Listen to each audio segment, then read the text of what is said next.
मी Punjab duck महाराष्ट्रातल्या शेतकऱ्याला अंदाज देणार आहे की 6 मे पासून ते जवळपास 13 मे पर्यंत दररोज 2 दिवस ह्या भागात, दुसऱ्या दिवशी त्या भागात, पुन्हा ह्या भागात, ह्या भागात, म्हणजे दररोज भाग बदलत सर्वदूर नाही पडणार, पण अवकाळी असणार आहे म्हणून हा अंदाज लक्षात द्यायचा. आणि सर्वांसाठी आनंदाची बातमी की तुम्हाला एक सांगतो की यावर्षी मान्सूनला असं पोषक वातावरण समुद्रामध्ये आत्ताच तयार झालंय. म्हणजे यावर्षी चांगला पाऊस पडणार आहे, लवकर देखील येणार आहे, वेळेवर येणार आहे म्हणून हा अंदाज लक्षात येतात.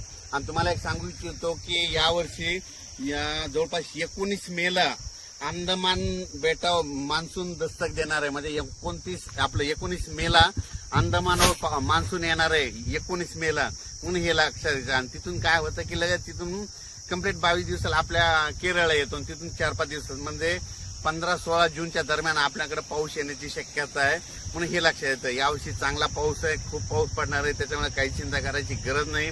6, 7, 8 मेच्या दरम्यान तुमच्या नाशिक भागाकडे, मुंबईला देखील खूप पाऊस पडणार आहे म्हणून हे लक्षात येतं. म्हणजे मुंबई, पुणे सगळीकडे दररोज वेगवेगळ्या भागात पाऊस पडणार आहे. म्हणजे लगेच काय होतं की बऱ्याच जणांचं लगेच असं मेसेज येतं की लगेच आज आमच्या भागात पाऊस पडला.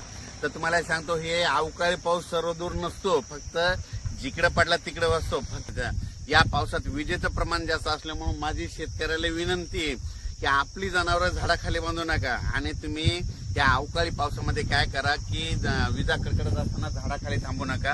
विजा कडकडायला लागलं की लगेच घर जवळ करायचं म्हणून हे लक्षात येतं. पण राज्यामध्ये 6 मे ते 14 मेच्या दरम्यान दररोज 2-2 दिवस, समजा आज उत्तर महाराष्ट्राकडे, आज बघा आज नंदुरबारकडे मुक्काम राहील, तर उद्याचा मुक्काम इकडे पुण्याकडे राहील पावसाचा, की लगेच परवाचा मराठवाड्याकडे राहील, त्याच्यानंतर 7 तारखेचा विदर्भात राहील. म्हणजे दररोज वेगवेगळा भाग करत असा पाऊस येणार आहे.